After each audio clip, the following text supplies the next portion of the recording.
Honored dignitaries and esteemed guests, very good morning to everyone and welcome to this remarkable event. Today, on behalf of Indian Institute of Public Health Gandhinagar, I, Janvi Panchamiya, faculty, have the absolute pleasure to hosting an extraordinary individual, an exemplary personality in the field of public health, Dr. Abhay. Before proceeding,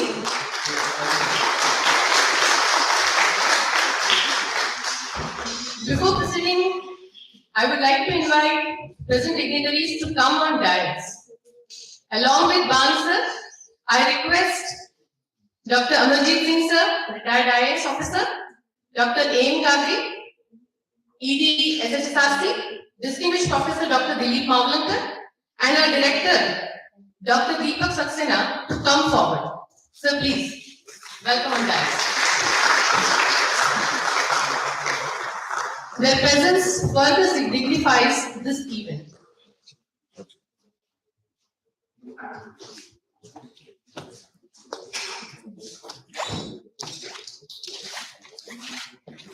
Due to cyclone emergency, our total additional director could not join, but they have sent their best wishes. Dr. Neelam Patel, Additional Director Public Health, and Dr. Nayan Jani, Additional Director Family Welfare. They have shared their best wishes with us. To mark this special occasion, I would like to request Dr. Deepak Saxena, Director of IFPAG, to welcome Dr. Abhay Banu with bouquet of flowers, symbolizing our admiration and respect for this remarkable achievements. So please. Thank you.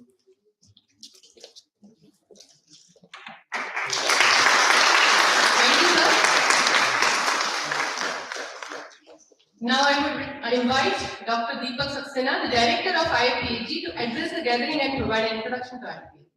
Thanks. Good morning, everyone. Adharani Abhay sir, Pranam. Guests on the dais, Professor Dilip Mavlankar sir, Amarjit Singh sir, my good friend Dr. Kadri, and all other colleagues who are sitting there. Many of you are our alumni. It's so great to see all of you here, and other dignitaries who are present on this occasion.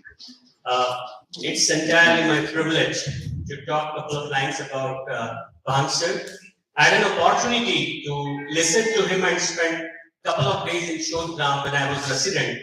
And since then, I have been following him, and I had got an opportunity to almost, hear him for more than a dozen times. And believe me, every time whenever I hear him, I am inspired and I get new insights. And on a lighter note, just 2 months before, I was traveling in a flight from Delhi to Nagpur. And it was my fortune that Ban Sahab was sitting next to me. And, I bothered him almost for 2 complete hours. And believe me, that's the reason probably. Whatever he shared with me, I synthesized everything. And that's one of the reasons that, next week was my interview for the position. And I'm here. So thank you, sir, for that. Thank you very much for guiding me and having deep insights. Mr. Bang is an institute in himself. I'll not speak much about him because it will be so less to talk about him by someone like me. So welcome all of you again, and thank you very much for being here. Thank you very much.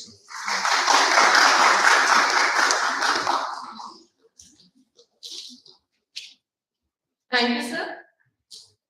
Now, going forward, I would request Dr. A.M. Kadri, Executive Director, SHSRC, to come forward and provide a brief introduction to Health Leadership Enhancement Program. Sir.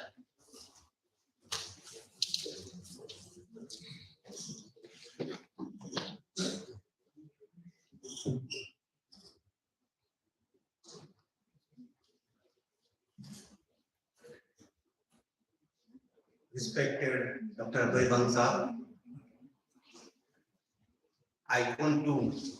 icon and inspirations to many of the young public health experts, and I am one of them. Respected Awardee sir, I would say he's the mentor or the guru for health management and the health leadership for me, because he is the person who is instrumental, who has brought me into the public health field of the public health from the academy and given lots of tips. And because of that only, I could deliver something in field of public health applications. Dr. Dilip Alokar sir is also one of the important, I think, inspiration and icon to the public and experts in the field of public health in India and Gujarat. And my dear friend, Dr. Deepak Saxena, senior faculties from the IIPMG, officers, public from the health department, other colleagues. It is indeed a pleasure to be over here where we are seeing the leaders in the field who are sitting over here and the leaders who on the dais who are really icon and inspirations to the number of the public people. When I talk about the leadership, and specifically leadership, you all are theoretically now, you all people are knowing, but why we have taken up leadership specifically, I would like to share with the dignitaries of the dais that why we have chosen this specific area for in our health department as a part of the capacity. As WHO has already said that leadership is one of the important building block for health system strengthening. And when we have assessed our health system, we have seen the number of the trainings, technical trainings are going on. Number of the, even to certain extent, some of the managerial trainings are also going on. But the most important, I think, element, which is the leadership, which was missing, and nowhere it is being addressed in the thing. So this is we have found that one of the weakest link of the health department. And we have seen the leaders, it may be sitting at the top level or at the field level, a big leader or a small leader working in the field. It can, the person can make the difference, the leadership can make the difference at the governance level, at the institute level, or at the field level. So definitely it requires to ignite the leadership in the people who are working as a health manager in the field. And that's why we have chosen to have the one course which will be igniting and the leadership in the health managers who are working in the day in and day out. So that was the reason, sir, we have taken up the healthcare leadership. And I am happy that why we have chosen, under NHM, we have chosen the IIPAG to collaborate with the. So we have thought about the IIPAG is the institute where we have the combination of the both. That is that they are having the good understanding about the management and leadership. At the same time, they are also having very good understanding of the health system. So this, I think, blend or the fusion will be very rare combinations. And third thing is that they are very much within the vicinity of the Gujarat. So I think these are three important things that we should definitely use, leverage this institute. And that's why we have chosen the IR. We have decided to collaborate with the IIPAG. And I am saying with very much now satisfaction that our selection was not I think mistake. In fact, they have put lots of hard work, and this leadership program, in fact, they have delivered much more than what we have expected. And the feedback what we have received from the public health leaders who are working in the field is tremendous and overwhelming. And second thing is that they have worked very much hard in this specifically leadership program. We have designed it in a way that it should not be just a training type of the leadership. It should be a mix of the training, mentoring, and the practices. So this blend of the three important principles we have taken up. And as a part of this leadership thing, along with that exposure visit, along with that we have also tried to keep. There is the fourth element, and the fifth element is interacting with the leaders in the field as well. So I think these are the five important dimensions of this leadership course. It is also as a part of designing we have included.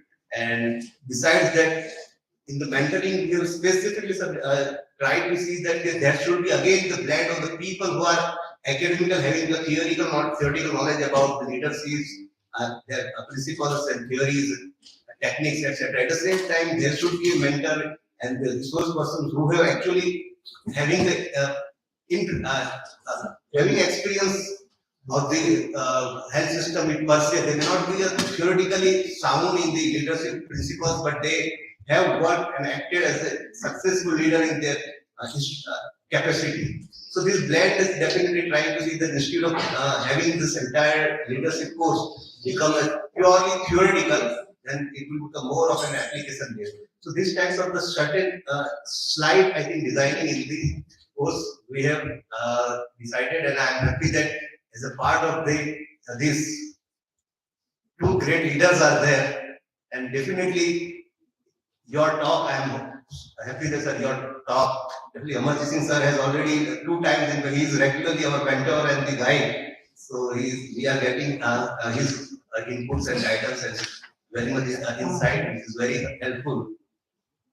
So, sir, I would be saying that it is not the praise or appreciation, but yes, day before yesterday, in fact, when we have given the assignment, so number of the, I think one of the team members described as one of his leadership qualities with different leadership qualities. So the influence you are having, even in spite of your left things long back. So this is the, I think, charisma and influence of the leadership is there, and people are remembering and trying to put into this. But I'm sure today we are having another leader, that is the Abhay sir, who is definitely work in the field with the dedication, commitment in different capacity and different role. So these two different types of, I think, leadership styles and their position and different positions, their practices will give a wide spectrum of the understanding about what leadership can make the difference. Our these participants will come to learn today.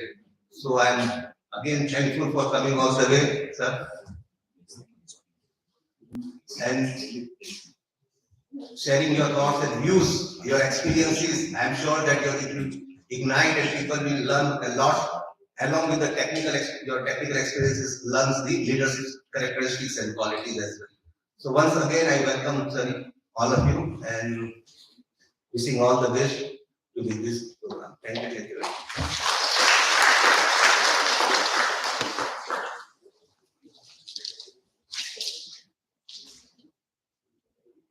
Lastly, we are honored to have Dr. Amarjit Singh sir, who has served government for a long time as Commissioner of Health, retired IS sir.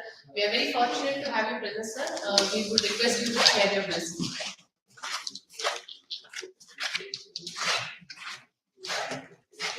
Very good morning, friends. You must just heard the director say that he sat with Dr. Abhay for 2 hours and he was his present post to that 2-hour meeting. Related to that, I wanted to tell you a small incident. In my childhood, they used to say that पारस पत्थर होता है, उसके साथ कोई भी पत्थर लगाओ तो सोना बन जाता है. And I used to tell my दादी क्या बकवास है, ऐसे कैसे हो सकता है? She was a very wise lady. She said, बेटा, ऐसे आदमी होते हैं जिनके साथ आप लगे रहो तो आप सोना बन सकते. And it was such a true saying. People like Dr. Abhay, Dilip, Leelaben here, they have that quality to inspire people, to influence people to do much, much better in their lives. So wonderful to have them in our midst. And I'm deeply honored to say a few words about my friend, Dr. Abhay. I was doing my PhD in Liverpool. I'm talking of 1998 or so. I didn't know about him. I'd straight gone from my administration to a public health school. And one day my supervisor, Dr. Paul Gardner, he said to me, "Do you know Abhay?"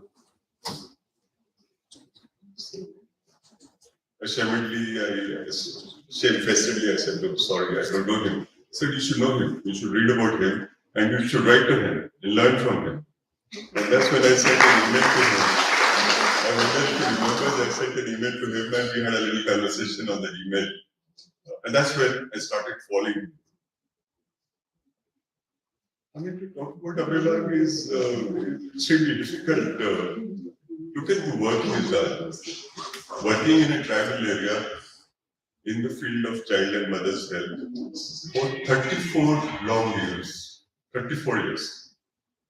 After his graduation from one of the best schools in medicine, Warda, he went to PGI Chandigarh for his post-graduation in medicine. And he felt this was too, not for me. Most of those students, after doing their post-graduation, they were going abroad to settle down abroad. He said, "I don't want this." He left that and went to Johns Hopkins, where he was with Dilip Mavlankar, and Dilip Mavlankar claims to have taught him there. He admits that. But the interesting part is, he went to one of the most distinguished institutes in the world in the field of public health, where many people go. But the interesting part is that institute was forced to designate him as a distinguished alumnus due to his work in Gadchiroli.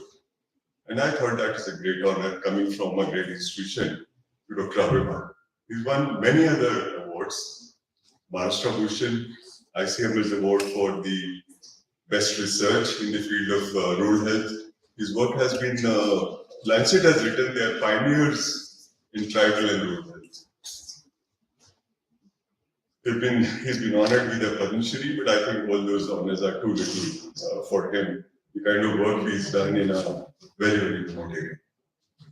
I say that with a lot of respect because after so many years, the Indian state with all its might is not able to make the tribals feel satisfied in the tribal areas of Bastar and Chhattisgarh and other areas, when we still have our soldiers killed.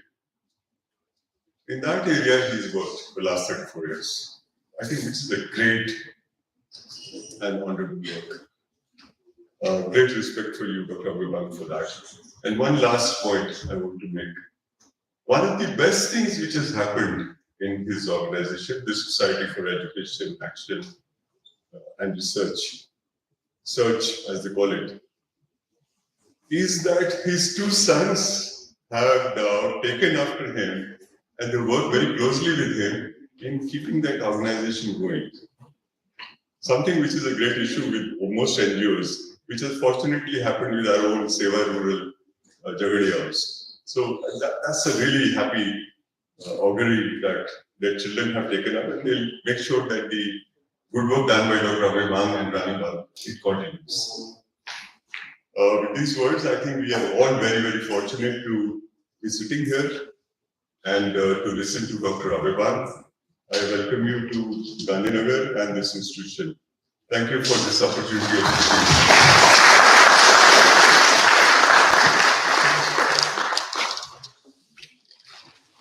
Thank you so much, sir. Now to introduce our eminent speaker of the day, I would like to call upon Dr. Bharati Sharma, Associate Professor at IIT, to come forward. Ma'am, please share with your thoughts about Dr.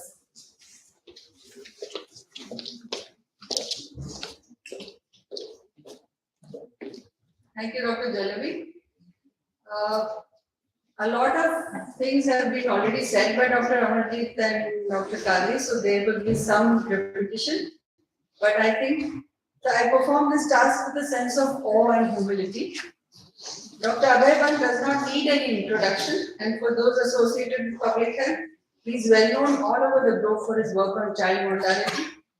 The internet is abounded with details of Dr. Abhay and Rani Ban's work, innovations to tackle women's and children's health in remote rural areas, and numerous honors and awards they have received for their work is all there on the internet. The most significant being the Padma Shree Award to Dr. Abhay in 2018. What I share about him here are some facts well known, interfaced with my limited interpretation of their phenomenal work in the area of public health.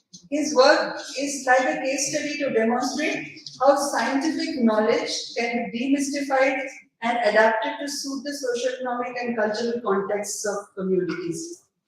The work as such demonstrates how medicine does not lose its power by stepping down to meet community needs, but gains power by reaching out to people in need. This is a classical example of meeting the social determinants of health head-on, which is a kind of limitation in all the public health interventions generally. Dr. Abhay spent his childhood in Gandhi's Sevagram ashram at Varda with Gandhi's foremost disciple, Acharya Vinoba Bhave. Until 9th standard, he studied in a school which followed the tenets of Nai Talim, a method of practical education propagated by Gandhiji himself.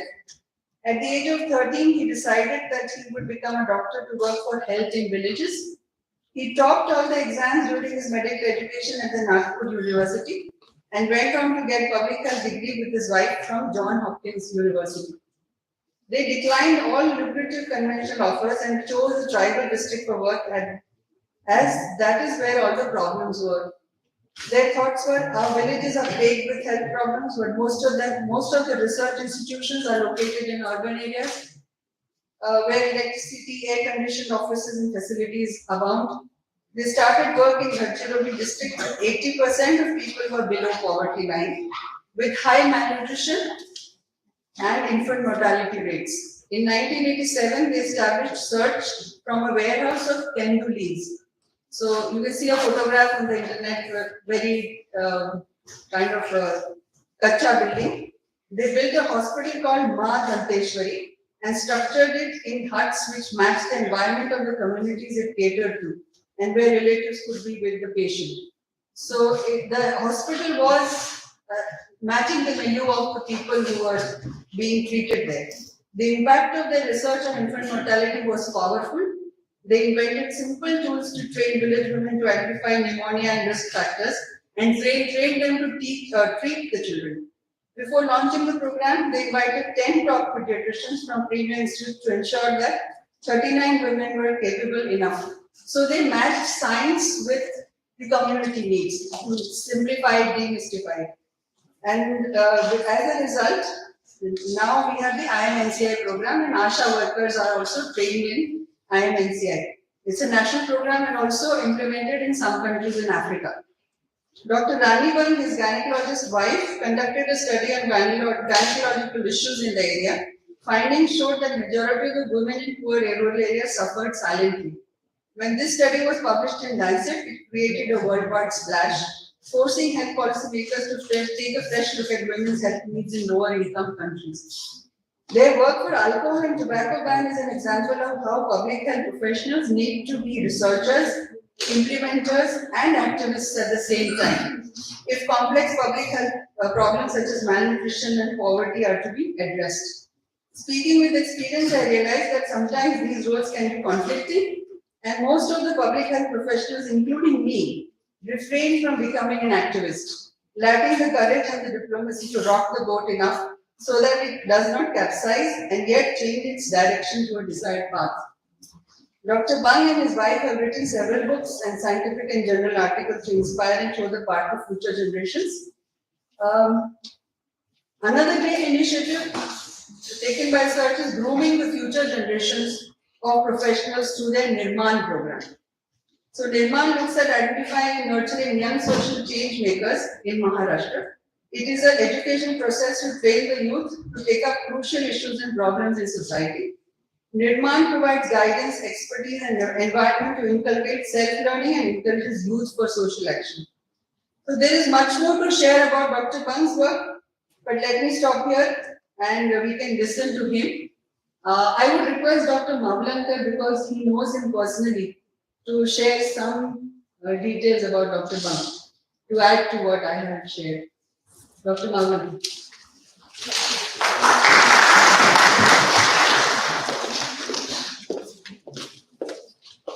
Thank you very much. I was wondering what to say because most of the things have been said. And as I recall, it is almost exactly 40 years around this time, June, July, or maybe August beginning, that we met in Hopkins when I was a second year student and Dr. Rani and Abhay came as the first year students. And I was doing PhD, so I was the research associate and teaching assistant. That is how I taught them. But beyond that, I had the chance to see their progress, life, etc. Like a film which was moving as people were talking about. I have visited them in their old house in Gopuri, which is an area of Valda, where his father had built a small rural house where they were living. Given our friendship, they always invited me to stay at their home, so I have stayed many times. Then moving to Gadchiroli and Shodgram, temporary Gadchiroli house, then Shodgram house, and then many other places. I was thinking what to say, so I thought I will not take too much time. Two things I will say. One is, of course, besides me, there are only two very senior people. I don't think they may have also seen Gandhi in action. Dilip Deshmukh sir is here. I don't think he has Leela Ben is there. So if you have not seen Gandhi in action, this is next best to see. Sometimes you find that what is the next best you can find in public health area. I'm sure there are other people in other different areas.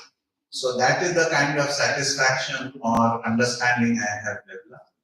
The other thing is I want to emphasize that besides being a top clinician, he molded himself in public health through Hopkins training and then adapted that Hopkins training, which happens in the Johns Hopkins Western world, to the realities of rural Gadchiroli.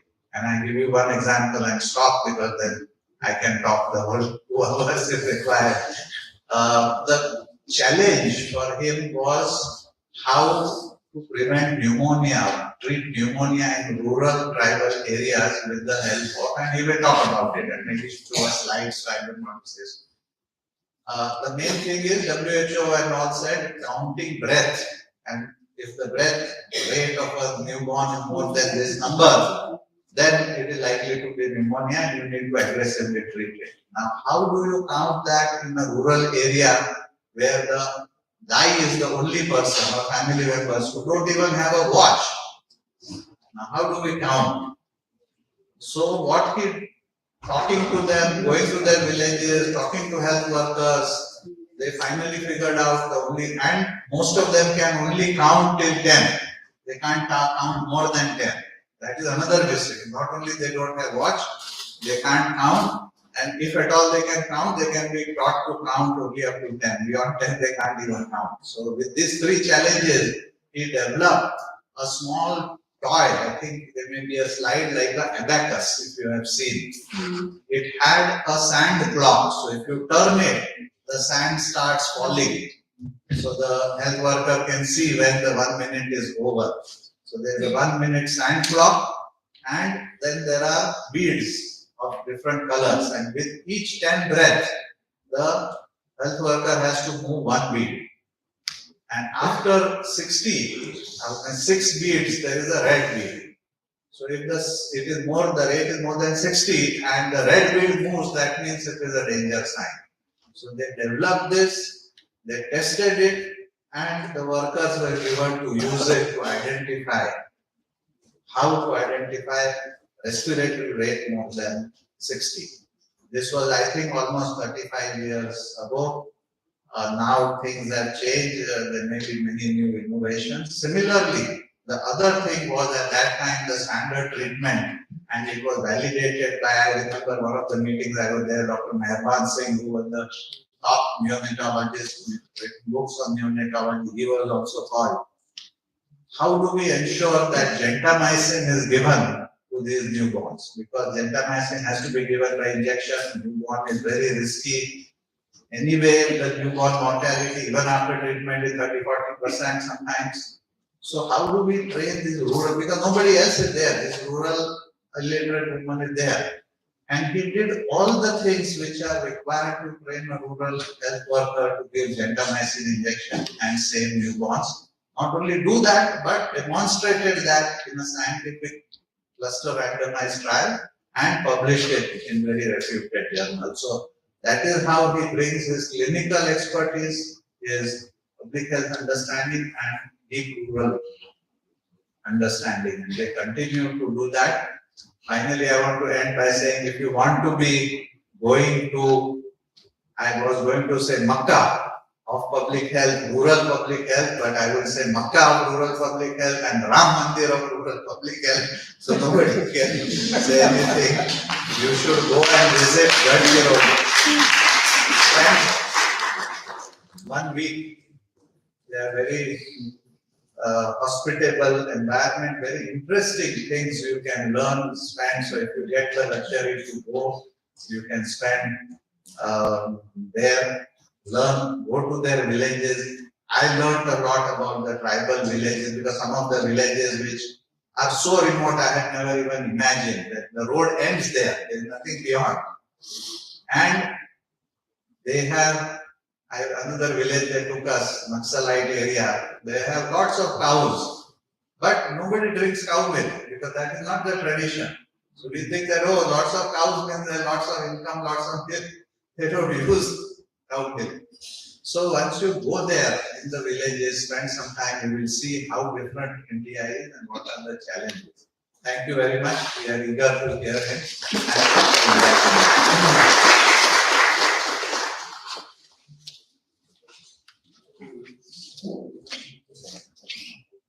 Feeling really fortunate to have your presence, sir. Now we all are eagerly waiting to listen to Dr. Bang. Let's open our mind and heart to the word of wisdom and knowledge. Welcome, sir.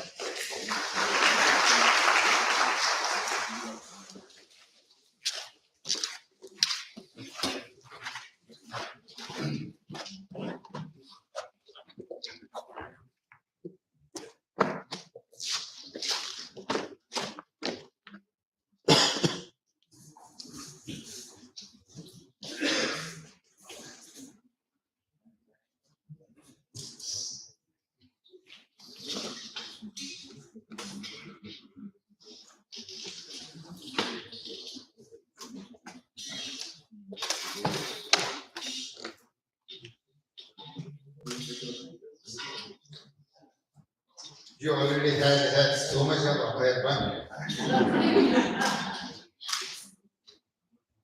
I want to thank Mr. Deepak Saxena.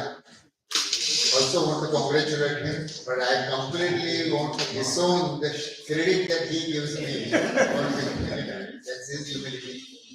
He deserves it to become director. Congratulations for this new responsibility. Dr. Singh, old friend. I primarily came here because Dilip Mauranga invited me. We survived in the US because of him. He was our leader, our teacher, our manager, our caretaker, his friend, everything. I've been coming to this institution when it was in an earlier small building, some other complex. And Dilip has progressively shown me several times how the institution has progressed. And this remarkable institution now has become Makkah of public health. Though he wants to call Gadgiroli, I would say, at least for Gujarat, this is the Makkah of public health. So I am honored to be here. Thank you very much for inviting me. I must must also make one confession before I begin with this topic. And that I wanted to talk to you about something else. Because this is a leadership development program, I wanted to present another case study before you about leadership. And that was how to fight alcohol and tobacco at district level. But then Dilip conveyed to me that Health Secretary wished that I talk about reducing child mortality in tribal area. I know a little bit about that, so I have no other choice but to accept. So I have switched my topic. I'm making clear because I have to apologize. So many of you must have heard me 10 times at least talk on this topic. And you will excuse me if I bore you again with the same stories, same events, same data. But that's because younger and younger generations keep on coming and they need to know. That's why I'm talking about this issue, how to reduce child mortality in tribal area. Before I begin talking on this topic, because since I'm primarily here to address this group of young leadership development,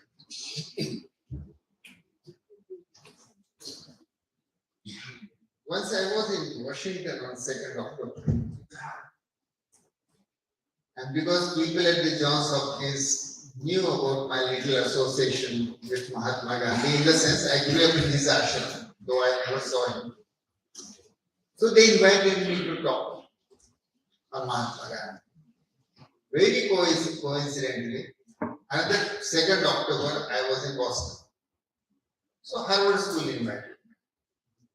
Now in these two great institutions of public health, before talking, I talked about 100, nearly 100 students of PhD, MD, doing DRPH. After completing your education, what will you do next? And let me tell you, out of those 100, I asked individually, out of those 100, except for one, 99 said we don't know. Maybe our professor will give us a research assistantship. Maybe WHO will give us some data analysis project. Maybe. What I realized, my great learning through that was that even the great universities and institutions, they provide their students a lot of information knowledge, some skills, but they can't provide the purpose where you should use this knowledge and skills. And the purpose of both your training and purpose of your life, that is your prerogative to decide where do I want to use my life. It so happened, because of whatever little influence of Mahatma Gandhi and Vinobai, I had the fortune. At the age of 13 years, I got my purpose to improve health of the people in villages of India. And so everything the earlier speakers talked about me is not my credit. It's entirely that Gandhi's ashram and that one fateful moment in my life at the age of 13 years when I decided that I'll work for health of the villages. It's very fortunate if you get your purpose of your life or purpose of your education, then everything becomes very clear. So what I'm going to talk to you today is really what I learned in the University of Life, in the University of Virtue. So let's come to the topic, how to reduce child mortality in tribal area. Now, many of you might know, but some of you may not know numbers. So let's begin with the tribal population in India. Last census done was of 2011, so I'm using 2011 data. There are nearly 10 crore, and now it must be 11 crore tribal people in India, larger than Gujarat's population, almost equal to the population of Maharashtra, and probably tribal people in India would make maybe 10th largest country in the world. So it's a huge population, but there is a huge diversity. There are 105 main tribes, with enormous cultural, social, linguistic diversity, and they are located, they live mainly in the 10 states in the mainland and in the northeastern states. There are 90 districts or 809 blocks which are tribal majority. And when we speak about tribal health, we are usually thinking about these districts, tribal majority districts or these blocks. But then surprisingly, census also tells us that 55% of tribal population in India lives outside these areas. This is very surprising finding. That majority or more than majority of tribal people, ST people, they live outside scheduled areas. They live outside tribal districts and tribal blocks. So tribal health is not limited only to scheduled areas or tribal majority areas. Tribals are scattered all over. And if on geography, these are the two triangles, though arbitrarily drawn, but most of the tribal people or areas where tribal people live are located in these two triangles. Now, Government of India constituted a committee on tribal health, expert committee on tribal health, nearly 10 years ago. Why nearly? Exactly 10 years ago. And Dr. Dilip Mavinkar was also a member of the committee. I was the chairman of the committee. And we were tasked with this to answer these two questions. What is the present status of health and healthcare in tribal areas? And how much is the gap? That was the diagnosis part.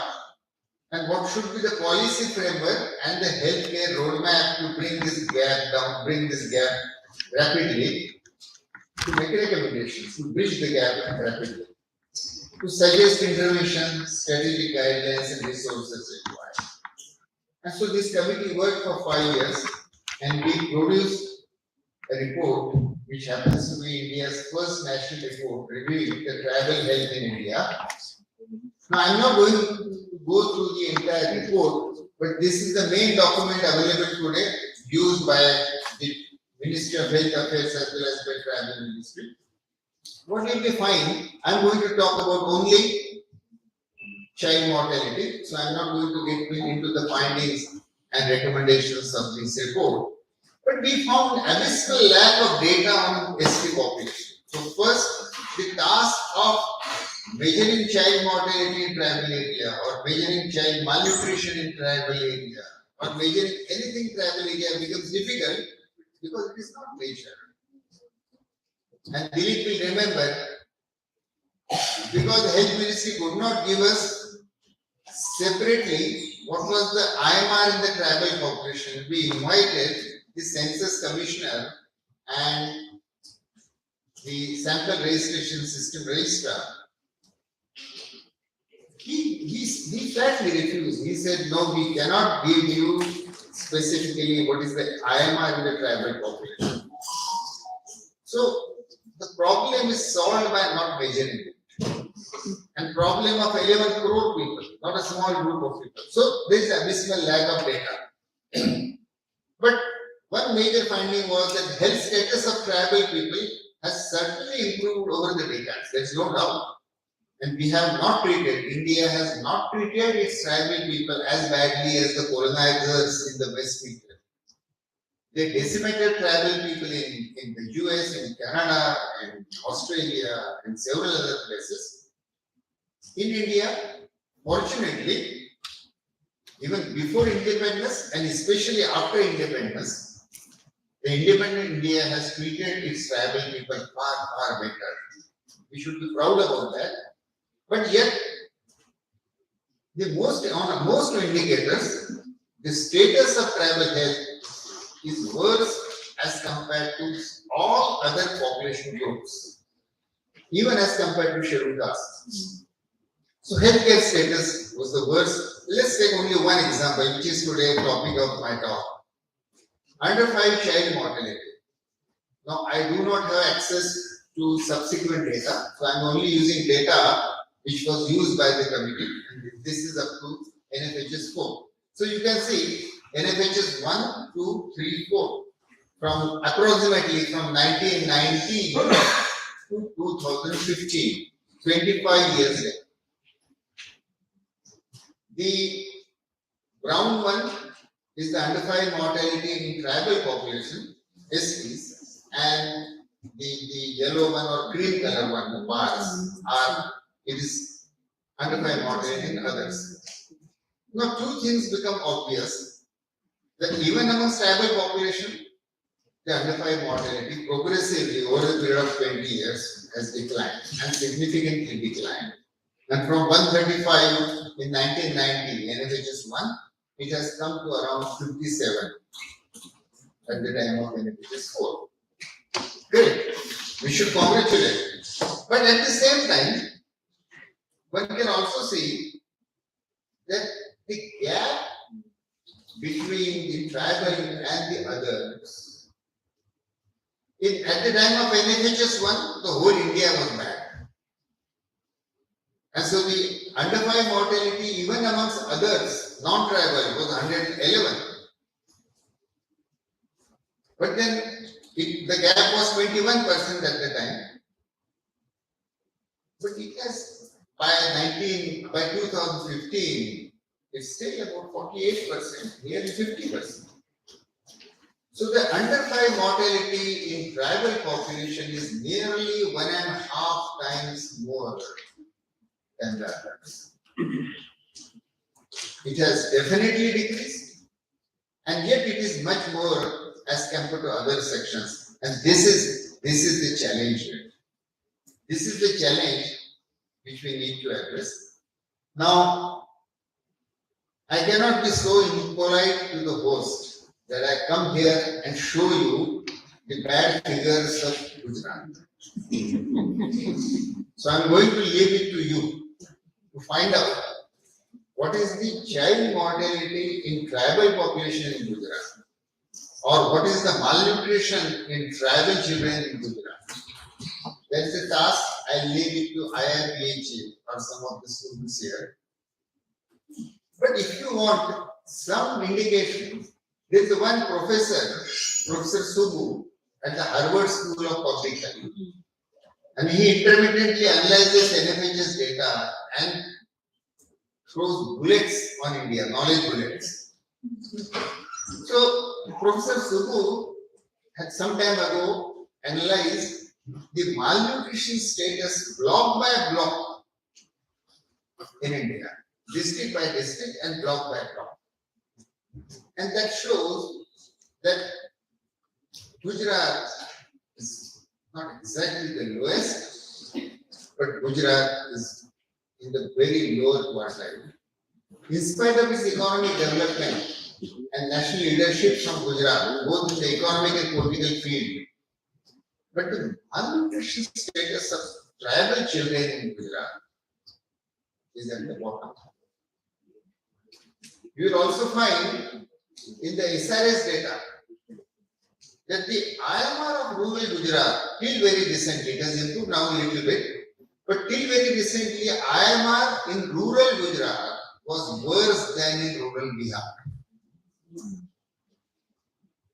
So these are some pointers.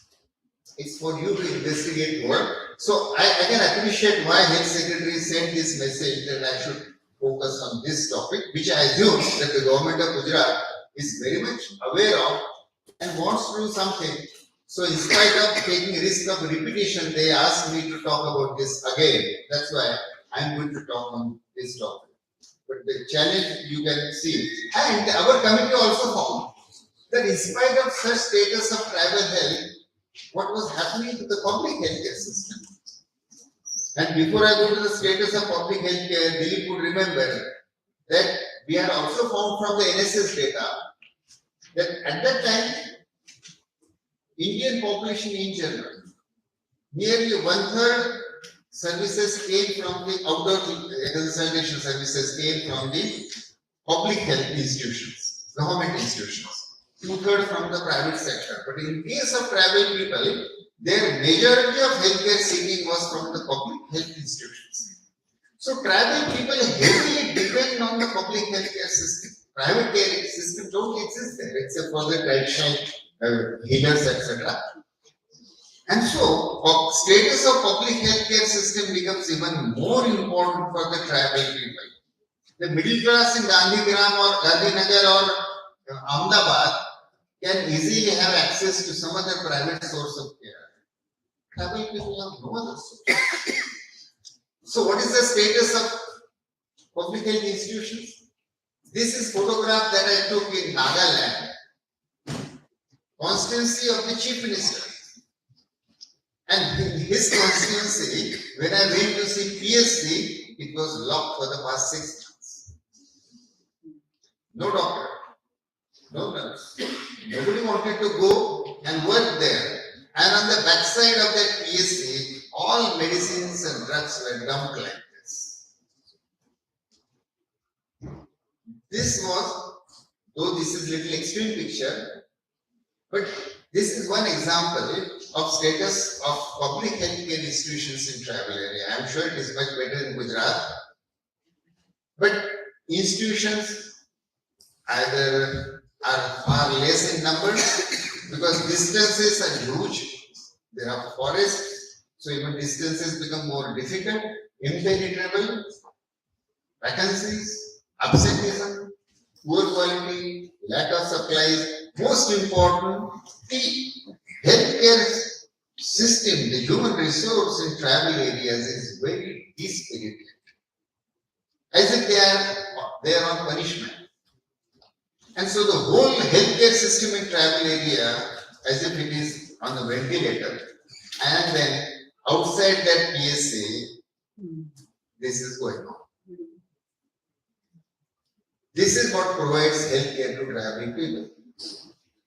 Now, I am again saying with caution that pictures that I am showing may not be representative. These are some examples. But when the public healthcare systems don't function properly, its place is taken up by something else.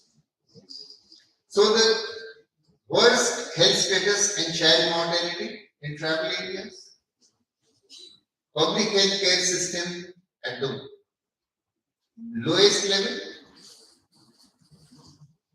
So what can be done? How to reduce child mortality in tribal area? So I am going to take you on a trip to Gadchiroli, about which people have already introduced to you. This is Gadchiroli, the red area that you see, at the eastern end of Maharashtra, about 1,000 kilometers from Mumbai. This district is on socio-economic development per capita income basis. It is the worst in Maharashtra. And 40% population tribal, 1,500 villages scattered either in forest or hilly areas, so difficult to access. Gond tribe is the main tribe. So Gond people have their own collective ways of living. In each village, once in a fortnight, they have their community dances. But this particular photograph was taken in Shodhram. You can also see Rani dancing there. Tribal women, they work in the field. For 8 months, there is no employment. So they depend on collecting various kinds of forest produce. This tribal woman has collected mahua flowers, which she would dry. And the roads and transport were bad. Where we live, place called Shodhgram. Next to it, on the river Kathani, you can see the bridge was constructed, going on, the central pillar sunk. The whole bridge collapsed. It was never rebuilt for several decades. Thanks to this collapsed bridge, that nearly 40 villages were isolated during rainy season. And then I'll come to that story subsequently.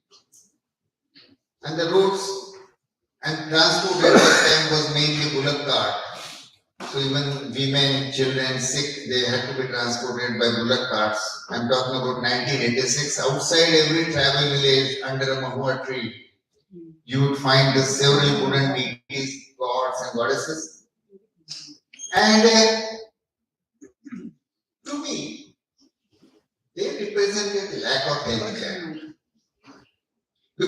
god or goddess was specialist. Marai used to protect you from cholera. Every gods and goddesses, one sickness, one goddess. In the absence of any modern healthcare, people didn't want to die, or people didn't want their near ones to die without receiving any care. So if there are no doctors, at least gods and goddesses. कुछ तो दिल को तसल्ली चाहिए. So they represented lack of healthcare in the area, and intermittently you heard bomb blasts because of the Naxalite movement. The district was one of the worst hit by Naxalite violence. So tribal people lived under terror, already isolated because of the forest and lack of communication, further isolated because of the Naxalite movement and the violence. Such was the district, and we started this organization called SEARCH, Society for Education, Action and Research in Community Health. But we literally made SEARCH was not merely for pretending, but we really felt that we don't know the solutions. We have learned something about medicine, public health, but we don't know the solutions, and we need to find out solutions for not only for tribal area, but whole of rural India as to how to provide healthcare and improve health. This is our headquarter village. We call it Shodha Gram. Taking inspiration from Mahatma Gandhi's Seva Gram, this is our Shodha Gram, a village in search of health and healthcare for the rural India. Here we have our small hospital, research center, training center, and nearly 100 our colleagues. We all live here in the forest. And from here we work around the community. Now Rani and I started going to villages, talking with the tribal people, sitting around the night fire as to what were their health problems. We knew that they did not often go to doctors, they did not seek health care. So we went out and asked them, what were their needs? And then subsequently we called what we call Tribal Health Assembly. Representatives from 50 tribal villages. And then after 2 days of discussion, we asked them to prioritize on which topic SEARCH should work for them. And look at the diseases that they prioritize. We even asked them to vote. Every participant, every representative was given 3 votes, and there are several boxes of health problems which they had spoken about in the last 2 days. So you can see there various diseases. There is diarrhea, and there are several local expressions used. So they voted, and through that voting, they identified these 4 as their major health problems: malaria, back pain, alcohol, and finally they said, our children die. Can you do something? Now, malaria obviously world over is known. But then look at the back pain and alcohol. I am emphasizing it only to bring to your notice that this is year 1996, Tribal Health Assembly. It took the World Public Health Community in 2017, exactly 21 years later, that the Global Burden of Disease study identifies these 2 as the global health priorities. Till then, in the domain of global health, you never heard this problem. All we were talking about maternal health, nutrition, malaria, TB, etc., HIV. They were all health priorities, but nobody talked about alcohol as the health priority. Here, women in Gadjini were saying that alcohol is a major problem. Nobody talked about back pain. Now, if you look at the global burden of disease study, you would find that amongst the top 10 diseases and disability, you find back pain and neck pain. So spine problems are 2 of the top 10 morbidities. People of Gadjini did not need data. They had their life as their data.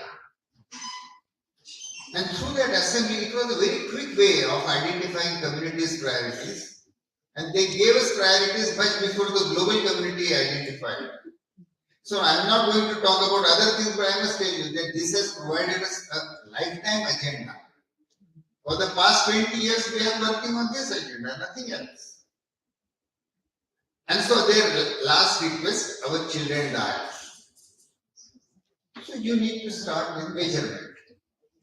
Niels Bohr, the famous physicist, considered to be the greatest physicist after Einstein, Bohr has once stated something which is a great inspiration for me. He said, nothing exists until it is measured.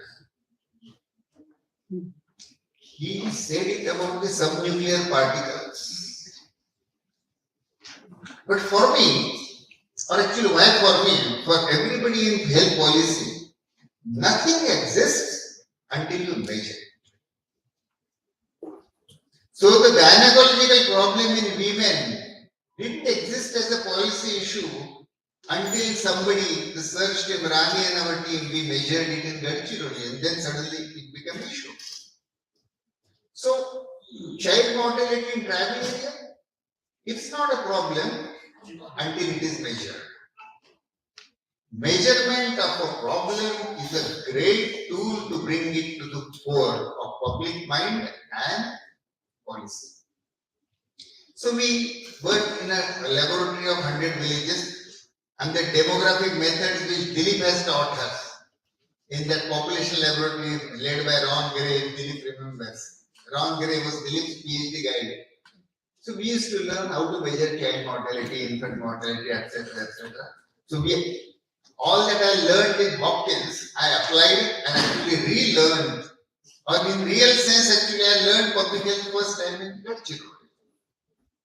So a laboratory of 100 villages where we meticulously measured every birth and every child death. And compared to data sources and using a demographic formula called Chandrasekhar-Deming method arrived at the exact precise estimate about child mortality. Infant mortality rate in 1988 was 121.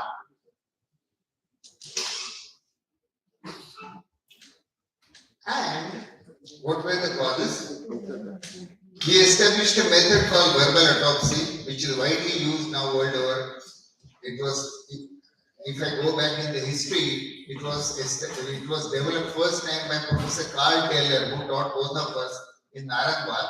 So using the method of verbal autopsy, but 75% of child deaths in Gadchiroli were either newborn deaths or pneumonia deaths. There is a good news in this. The good news is that the immunizable diseases and diarrheal diseases probably were ranking lower.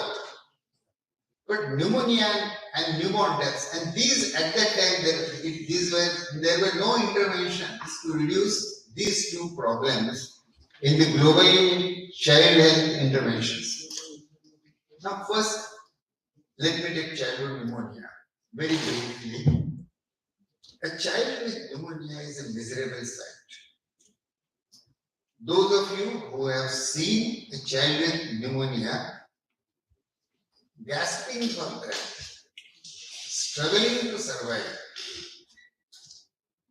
And what this child needs, even if you don't have oxygen, if this child receives antibiotic within 48 hours, child remarkably improves. That's the beauty of antibiotics. Kasturba Gandhi, when she died in Aga Khan Palace, that was jail in Pune, she had developed pneumonia. Antibiotics were not available at that time. The penicillin had just been discovered. So British flew penicillin to India for treating Kasturba Gandhi. But she was too bad by the time it arrived and she succumbed. Kasturba Gandhi could not receive antibiotic, and 50 years later, even children in tribal Gadchiroli were still not receiving antibiotics for pneumonia. That was shameful. 2 doses. और कुछ नहीं चाहिए.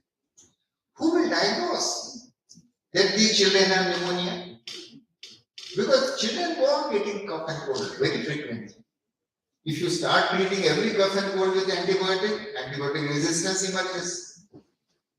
And so, what was needed was somebody to reach those children who have cough, apply some simplified diagnostic method which did not require stethoscope, which did not require X-ray, and apply the WHO criteria of respiratory rate to diagnose pneumonia.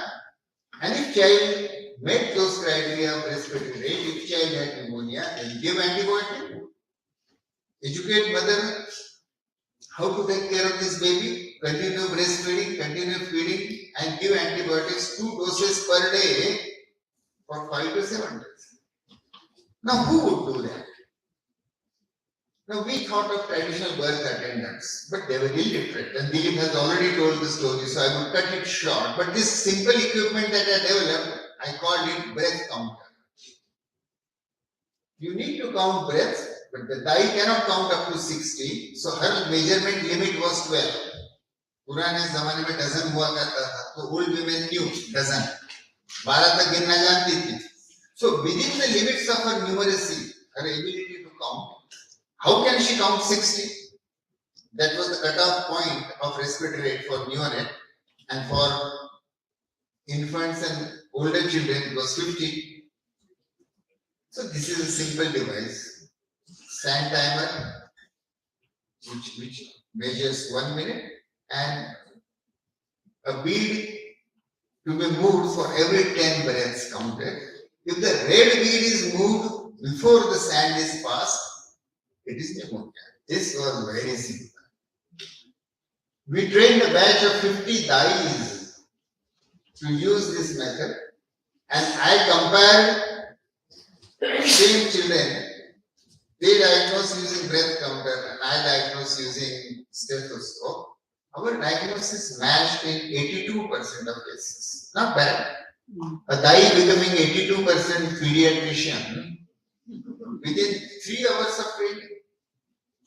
And this equipment, to produce that, we ourselves got it done from carpenter in Gadishuli. It took 15 rupees. So 15 rupees, 3 hours of training, and 1 bottle of antibiotics. One Dai called Yashoda Bai, she is demonstrating. And now, breath counter was one way, but we also used male community health workers and then subsequently female community health workers who were literate, so who could really use wristwatch as well as count. So look at the result. Now, before antibiotics became available to them through these workers, those children who displayed the symptoms and signs suggestive of pneumonia, the case fatality was 13.5%. 13.5% died. With this simplified treatment of community health worker diagnosing pneumonia using the respiratory rate and giving co-tramadol, the death rate reduced to less than 1%.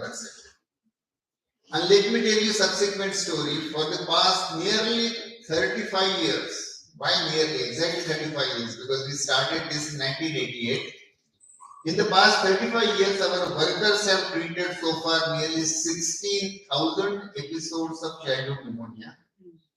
Every case documented, every case followed up on 7th day, so we also know the outcome. The case fatality rate over the years is 0.5%.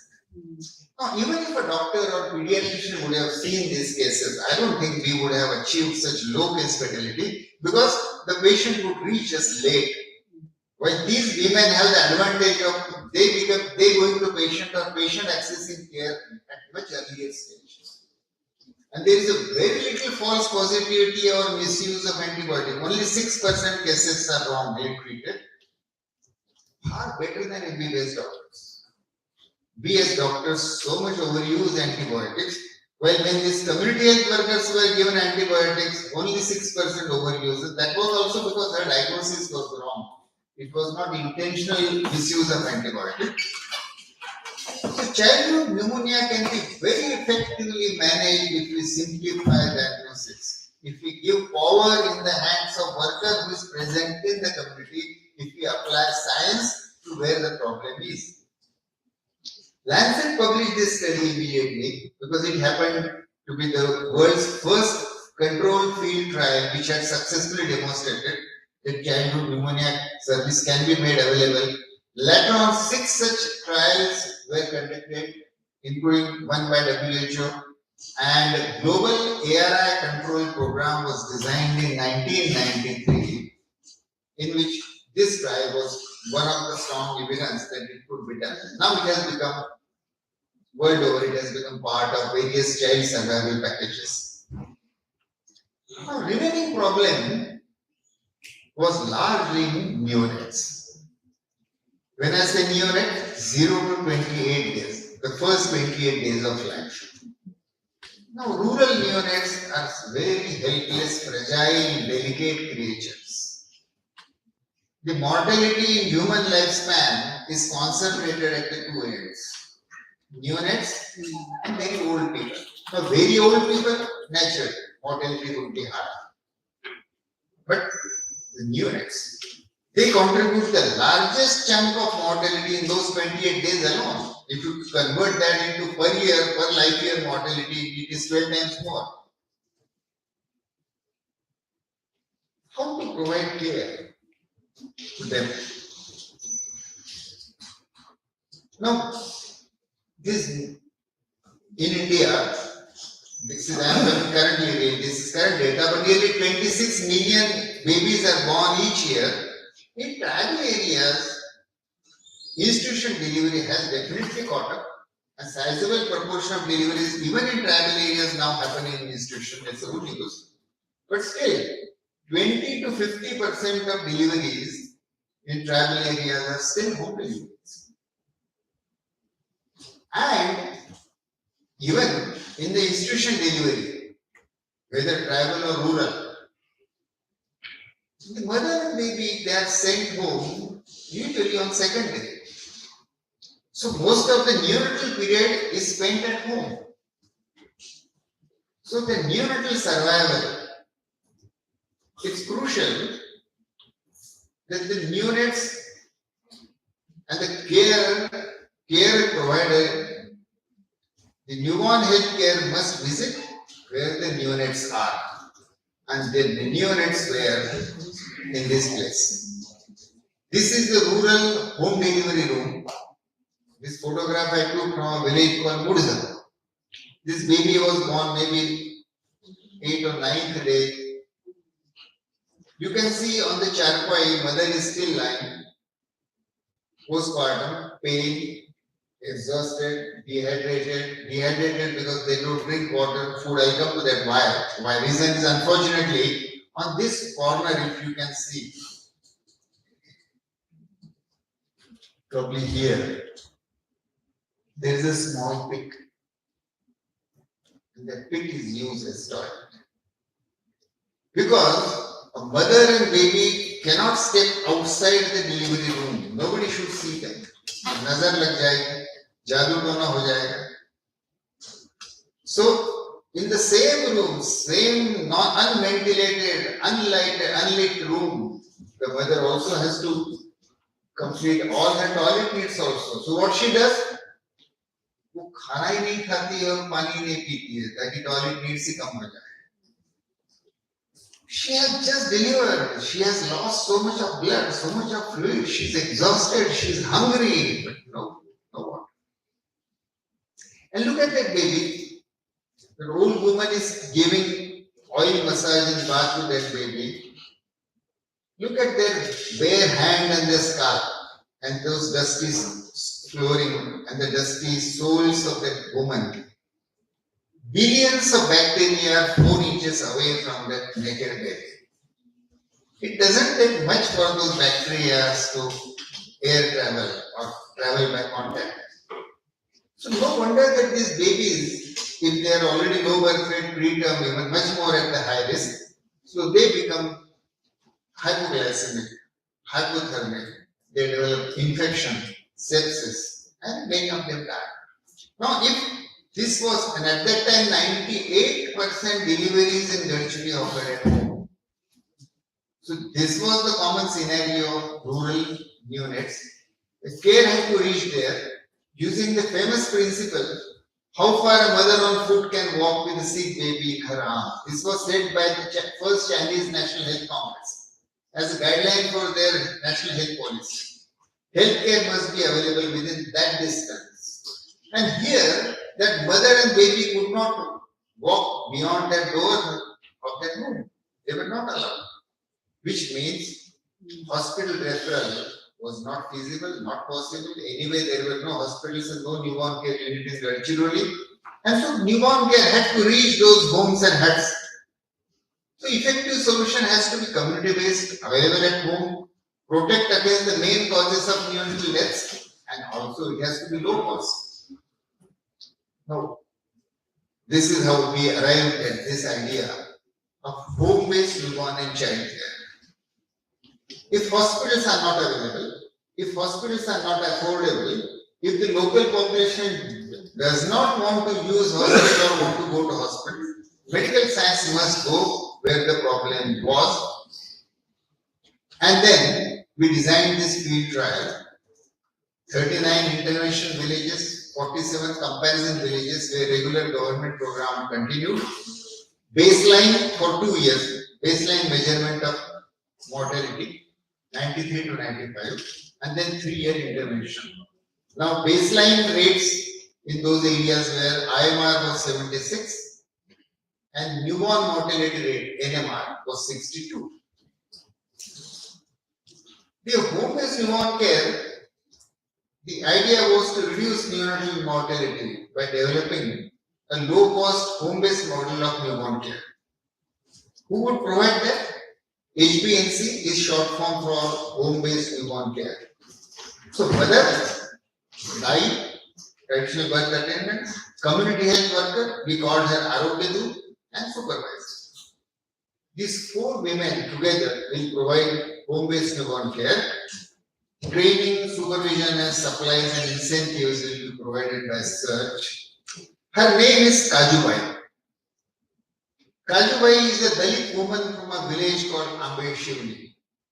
7th pass, husband alcoholic, died of tuberculosis. Kajubai had that spirit. Kuch to karna hai.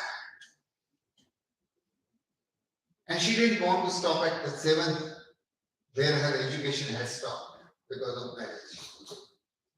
We selected one such Kajubai from 39th village. So 39 women selected to become Awardee for home-based newborn care. First year of data collection, every newborn who died, its case papers and records were sent to Vinod Paul, who was at that time professor of neonatology at the AIMS, Delhi, and Vinod assigned the most likely cause of death. So you can see that 52% of deaths were because of sepsis, infection. This was a little different than the hospital-based data, and 20% because of asphyxia, 15% because of prematurity. Our intervention package ought to address at least these 3 major problems if you wanted to make an impact. So this was the intervention, list of interventions we included in home-based newborn care.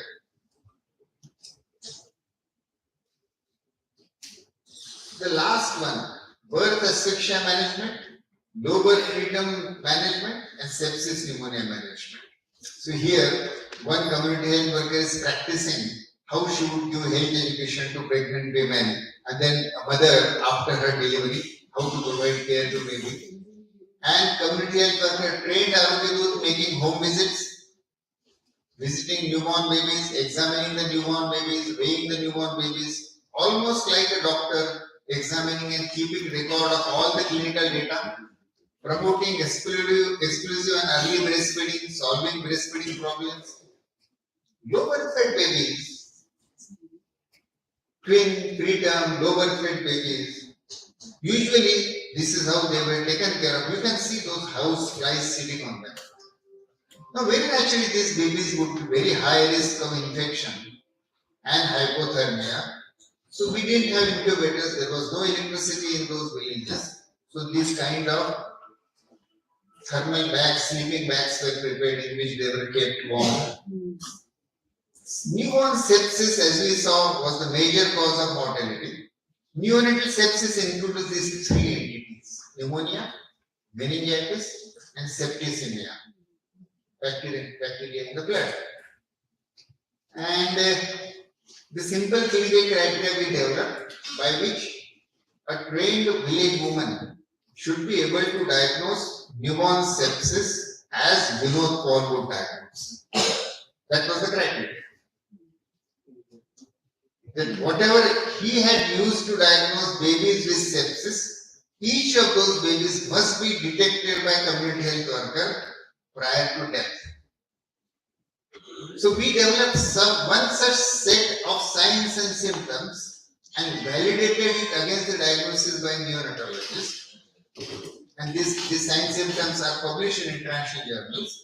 And we found that 6 to 10% neonates had suspected neonatal sepsis, suspected purely on clinical grounds. It was not possible to conduct any blood culture in those villages. They needed treatment with antibiotics. Global guidelines of neonatologists said suspicion of neonatal sepsis at the earliest suspicion without waiting even for first test report.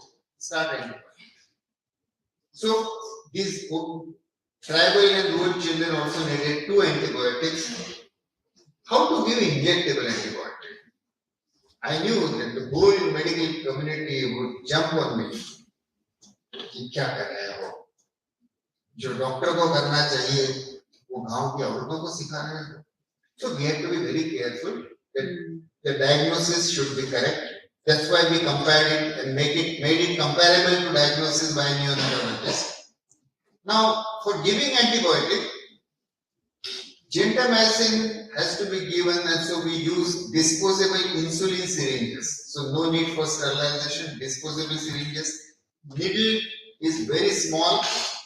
You can see it can't harm anybody. It doesn't cause pain. How do I know? Because I take it every day twice. It's painless. And one surprising fact is this, that neonates have very little sense of pain. Neonates are pain resistant. They don't have pain sensation. Maybe nature has given them, because they have to undergo that very painful process of birth, they don't have pain sensation. So neonates don't feel pain of injection. It is very safe. Exact dose of gentamicin is delivered, and as Dilip said, we invited 10 topmost people, including Meherman Singh and Ramesh Poddar, who was president of Asian Congress of Pediatrics at that time, and Vinod Paul and Dilip. And this expert committee, we asked them question: are we doing something scientifically and ethically wrong? Is it correct to entrust neonatal health and healthcare to these trained 39 women? This committee examined them, and I must tell you that it was generosity of Professor Meherman Singh as the chairman of the committee. He said publicly that these trained community health workers of Gadchiroli, Arogyadoots of Search, they know about newborn care more than the MBBS graduates of All India Institute of Medical Sciences. And thus, a very expert, eminent person and expert committee gave us green signal to start this intervention. That's how we started, and here the same Kajubai is giving antibiotic injection to one newborn. This is 4th or 5th day, so baby has already recovered mostly. Field supervision. So he's where a field supervisor would visit once in every 15 days, and these are the issues she would look into. Look at the impact. We already had established an independent system, which was not part of this, independent system of measuring every person, every child death and determining the cause of death. The red line, it represents the government program area, the villages in the government program area, where whatever was routine was going on. And you can see from 1993 up to 2003, for 10 years, nothing happened. With some random fluctuation, But NMR essentially remained at around 60. The yellow line is those 39 villages where we introduced this home-based newborn care. The baseline neonatal mortality rate was 62, and within 3 years it came down to 26, and then research trial was over, and this continued as a service program, and even as a service program, it remains 70% lower than in the control area. And look at the total effect, the two interventions that I shared with you. How to reduce child mortality in tribal area? Pneumonia and Gadchiroli. This is what we did in Gadchiroli. Pneumonia and home-based newborn care. So, pneumonia management, it reduced IMR from 121 in 1988, it was 121. It came down to around 80. With home-based newborn care, from 80 it reduced further and it came down to the level of 30. In 2003, much ahead of the rest of India, these illiterate, semi-literate women in Gadchiroli had reduced IMR in Gadchiroli. What in 2003, Government of India designed its national health policy. And the National Health Policy 2003 set the goal of reducing IMR to the level of 30, which Gadchiroli had already achieved. So who did this impact? These are the four women. You can see in the center mother and grandmother. On either one side Kai, another side Arogyedu. And the twin babies, these babies, one baby was 1100 gram, another baby was 1260 gram. These babies are difficult to really make them survive even in hospital care. They have cared for them and babies have survived in the village. What does it require? Same Kajubai 20 years later. You can see her hair has now become grey. These are the simple set of equipments that she needs. Ambu bag, that was because at that time we were managing birth asphyxia. Now you don't need really, most of the deliveries are occurring in the institution. But thermometer, digital thermometer to weigh the temperature, weighing scale to weigh the birth weight, wristwatch, and antibiotics, and vitamin K and gentamicin. Now all this she can carry on her shoulder bag. It costed 1500 rupees. Half of the cost was because of bamboo bag. 1500 rupees, 36 days of training, and the commitment and passion of that rural woman. That turned this every trained community health worker is almost like a mobile neonatal hospital unit. She can go visit and turn any home and hut for providing neonatal care at that home. And we have compared at that time case fatality rate for preterm baby, for low birth weight baby in 13 hospitals of India, secondary care hospitals of India selected by National Neonatology Forum and published as to what was their case fatality. Case fatality in Gadchiroli was almost comparable exactly to that. So the care given by this worker was not poor quality. So making accessible, simplification doesn't mean compromising quality. Sepsis diagnosis, same quality as that of neonatologists. Pneumonia management, same quality. HbA1c, same quality. So this community health worker has this ability. So essentially, this is our logo of home-based newborn care. This is an empowerment model. Medical is part of it. But the main theme is a rural woman can be empowered. This hut was dark.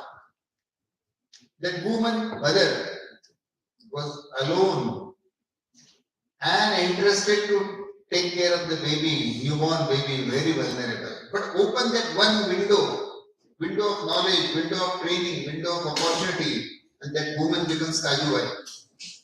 And several Kajubais can be trained, one in each village, who on their empowered hands can take care of the babies as well as of their own health and entire village's health.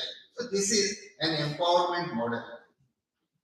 As a controlled field trial, it was published in the Lancet. I had a very unique experience that when this manuscript was sent to Lancet, naturally Lancet sent it to the reviewer. One professor of neonatology from South Africa emailed me, Dr. Bang, I am not supposed to do this, I know. That as a reviewer, you are not supposed to contact the authors. But he said, I am violating it because I cannot help congratulating you. This is going to make a landmark change in neonatal care in developing countries. So even before it was published in 1999 in the Lancet. Subsequently, Lancet selected this paper as one of the milestone papers published in 180 years history of Lancet.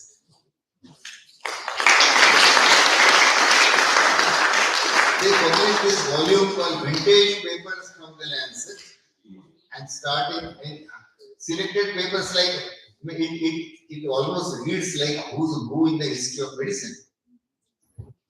Florence Nightingale, her paper.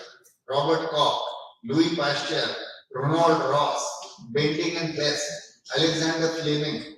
These are the names we have learned in our physiology and medicine days. And when it comes to 1990s, there is one paper from this obscure place called Gadchiroli, home-based remote care. So with this acceptance in the field of science also, the government of India planning commission set its special team to really see that जो कहा जाता है सचमुच है भी, and can we do it in India? Planning commission was convinced, the prime minister, it was conveyed to the prime minister, he endorsed, and it was included in the 11th and subsequently 12th five-year plan of India. Operational guidelines by NHM were prepared how to provide home-based neonatal care through ASHA. We were asked to provide, now this was scaling up phase. What we did in Gadchiroli, how to scale it throughout India. So we prepared various training manuals for training of trainers, stories of community health workers, and a DVD and a training program in which ASHA national trainers were trained in Gadchiroli. This became module 6 and 7 of ASHA training. 500 state trainers were trained in Gadchiroli, who in turn trained 5,000 district trainers, who in turn trained 8 lakh ASHAs. Now the number has come to nearly 10 lakh ASHAs. And NHM decided, NRHM at that time, to pay 250 rupees incentive to ASHA for providing HPLC to each neonate. Annually, about 2 crore neonates are born every year in rural India. And this is now where ASHA training has been completed several years ago now. And home-based newborn care is provided in these states through ASHA. You can also see it has spread outside India, in Bangladesh, in Nepal, in Pakistan, several countries in Africa. And subsequently, when WHO, UNICEF, USAID, and Save the Children endorsed this as a method to be used in developing countries where access to hospital is not available, its principles are being used in nearly 80 countries, and they have become part of IMNCA also. Now, let me skip few years. And this is the last data that I have. I should have had 2023 data, but it's not available now. Systems are becoming more and more opaque. You can't get access to data so easily as it was possible earlier. So this is the last data that I could get from Ministry of Health and Family Welfare. But this is formal official government data. That home-based newborn care program, you can read that 8 lakh ASHAs have been trained, but training at that time was not complete. Only 48% content had been completed, and nearly 1 crore 11 lakh newborns were visited by ASHA and home-based newborn care was provided. So actually 59% of neonates in rural areas received HbA1c and 2.9 lakh neonates were referred. Right? Now this is regular HMIS data. So as all of you know, there could be some shortcomings, some gaps. So one cannot really be 100% sure about the validity. Several questions would be asked as to visit has been made, but what is the content of HbA1c? What is the quality of HbA1c? What is the outcome? So these questions remain to be investigated. These are the various barriers. Because we are talking about reducing child mortality in tribal area, so now ASHA becomes the main vehicle for providing health care to neonates and pneumonia management. These are the several barriers for ASHA program to become effective, to provide effective coverage and quality. Now, one issue I want to highlight. There are several systems issues which I don't have to need to go through.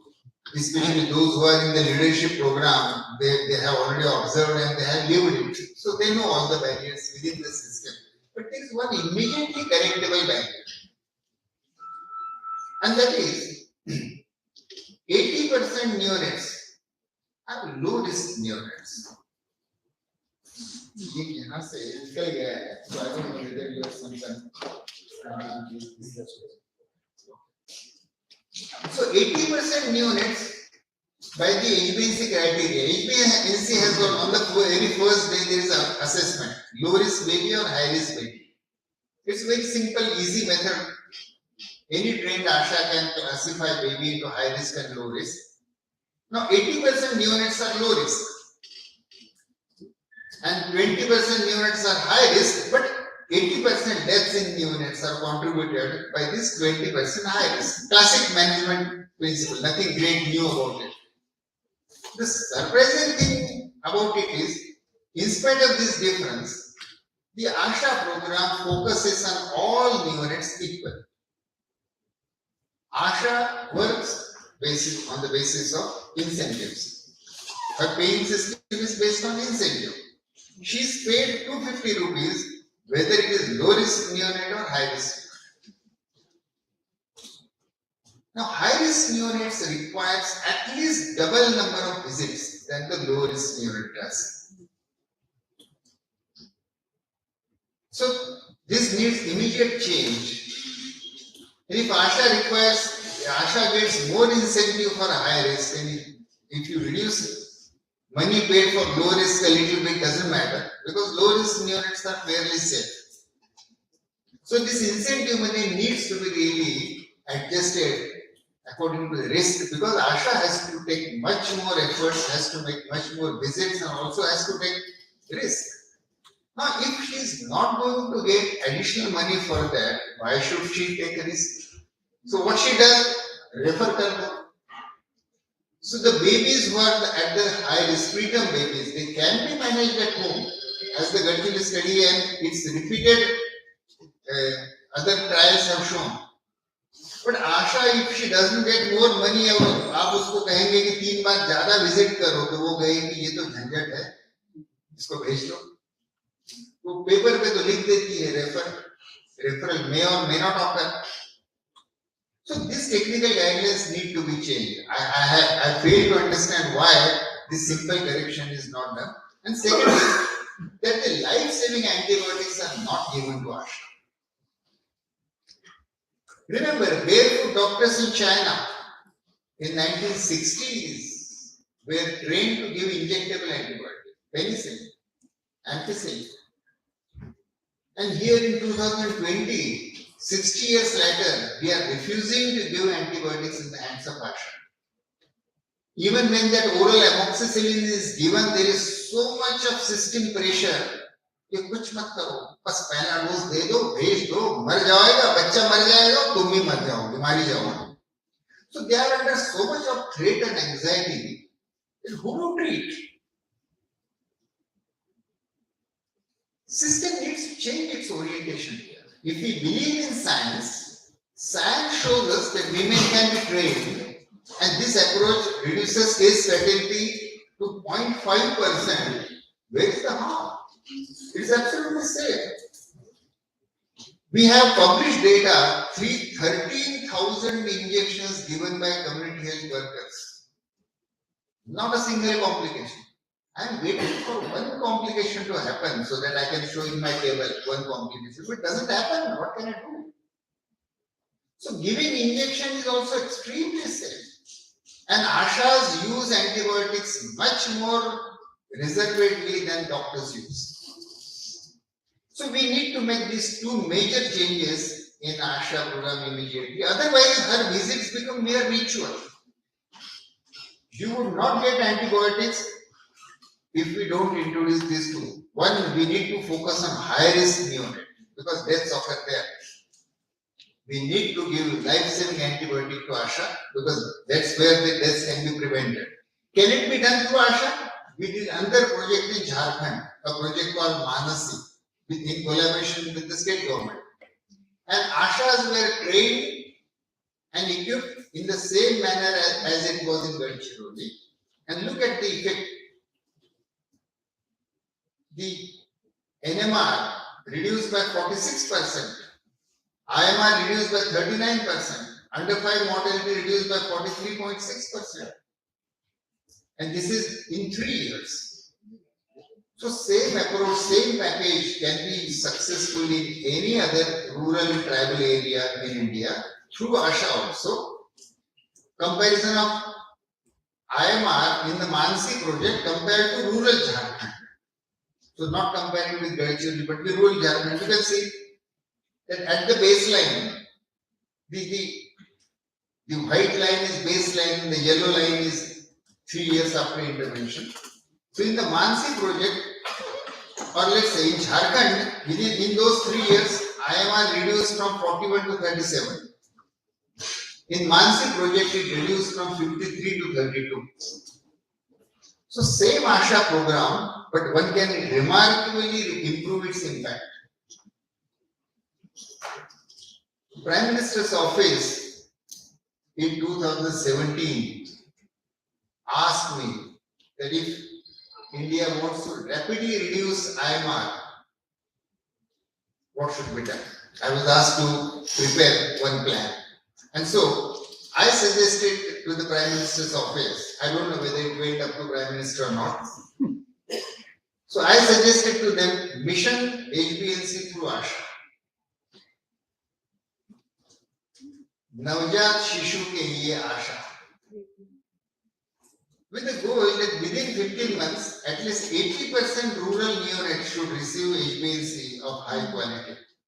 And these were various actions suggested for making HbA1c in rural areas through 8 lakh Ashas of good quality, high coverage. So these are the various possible actions. Because there are district leaders here, they might be able to introduce, practice some of this. Potential gain would be enormous.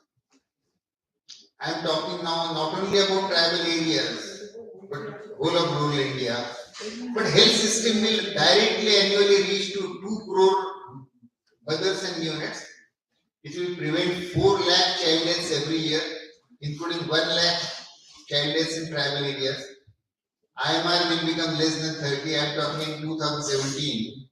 A strong health army of 8.5 lakh Ashas.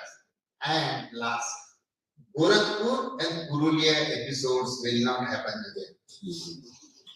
The neonatal care units, suddenly Janani Suraksha Yojana has led to hospitals flooded with deliveries. Gorakhpur neonatal unit, because those neonates are then now crowded in the neonatal care unit. The one doctor, Kafil Khan, who was practically hanged, not hanged, actually hanged, who was held responsible for that episode, was probably just a scapegoat. What was the real problem was that in the Gorakhpur neonatal unit, 6 times more babies were kept there as compared to their strength. Any system would collapse. What about Gorakhpur? Same thing has happened repeatedly in Purulia, in Bengal, in Nashik, in Maharashtra. I have now stopped counting. It really means that we need to decentralize neonatal care. If you really bring all the nation's 2 crore neonates to only 600 district hospitals, the system is going to fail. So we need to decentralize neonatal care, and after delivery, baby should go home and Asha should provide the care, and that can achieve all those things. So the challenge of child death in India currently 10 lakh child deaths every year. At least half of these could be saved by this approach of empowering Ashas and women. Now, in the end, we come to this famous quotation of the old man. I shall give you a talisman. Talisman is like magic band. जादू का ताबीज जो आपका किसी भी problem को solve कर दे. When somebody confused like me asked him, बापू जब समझ में नहीं आता है तब क्या करें? कि आगे जिंदगी में क्या करना है?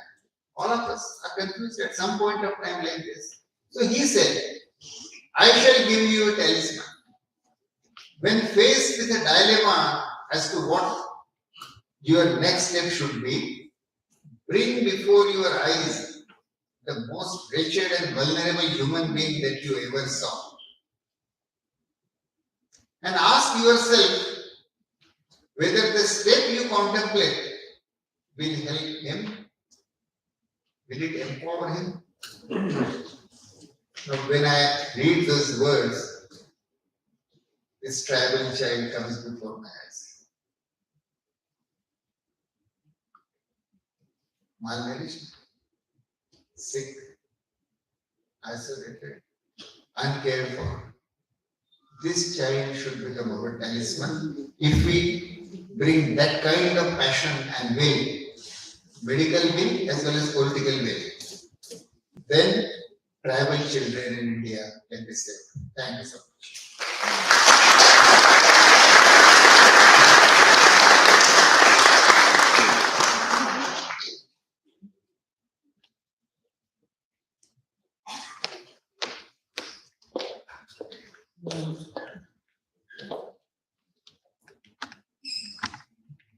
Good afternoon to all. I am Dr. Veena Iyer. I am an associate professor here at IIPNG.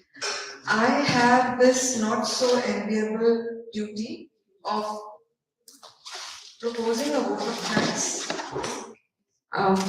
After such an inspiring presentation for uplifting our future, the future of tribal infants in India. On behalf of the Health Leadership Enhancement Program, I would like to thank Dr. Bang for accepting our invitation and gracing IIPNG with his presence. He has shared his very valuable experience to all our students, our mentees, everyone present here. He has told us the importance of public health in terms of measuring how case fatality rates are used to compare programs, the changes, how the HBNC program was crafted, and how valuable it can be for us if implemented with all the corrections as he has brought to our notice. Secondly, I would like to thank Dr. Amarjit Singh for gracing our function and giving us his wise words. Thirdly, I would like to thank Dr. Deepak Saxena, our director, Dr. Dilip Mavalankar, our ex-director, our mentor, our advisor, all the faculty and admin staff, our research assistants who have stood by us through the past half year as we have implemented the training program. We look forward to your encouragement and support in future too. I wish to thank all our audience. We have senior people in our audience, we have our trainees of the HLAP program, we have our research assistants, MPH students, thank you very much. And about 50 people viewing us on YouTube too. Thank you very much for making this event a success. Many thanks to our 48 participants of the Health Leadership Training Program. Each of you bring with you your special selves into the program and enrich it beyond what words can express. Many thanks to all of you. I wish to thank our 10 senior mentors who are senior officials and professors, some retired from the health department, who are engaged in the program as mentors. Thank you, sirs and madam, for the grace and wisdom that you bring into the training program. Very deep, heartfelt thanks to Dr. Kadri, Executive Director of the State Health Resource Center. Sir, you have picked out this program and nurtured it and brought it to life.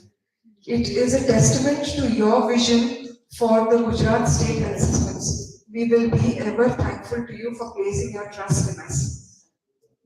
Last but not the least, none of this would have been possible without our 4 pillars, Varsha Garvi, Swati Balasubramaniam, Abhishek Sen, and Shilpa Bakre. Thanks to all, thanks to everyone present here, and we invite you for a high tea place outside. Just a minute.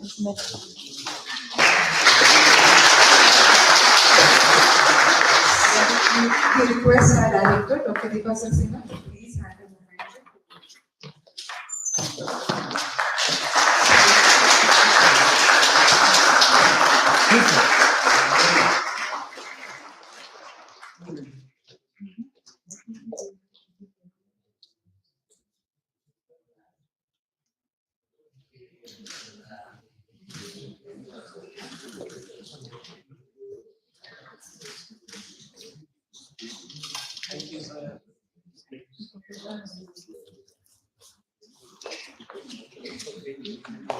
Yes, thank you everyone. We would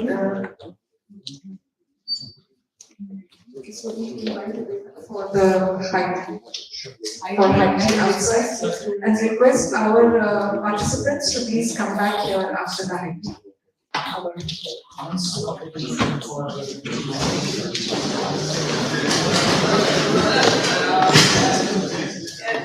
We have a group photo. Okay. Want to have? Yes. Dr. Pan.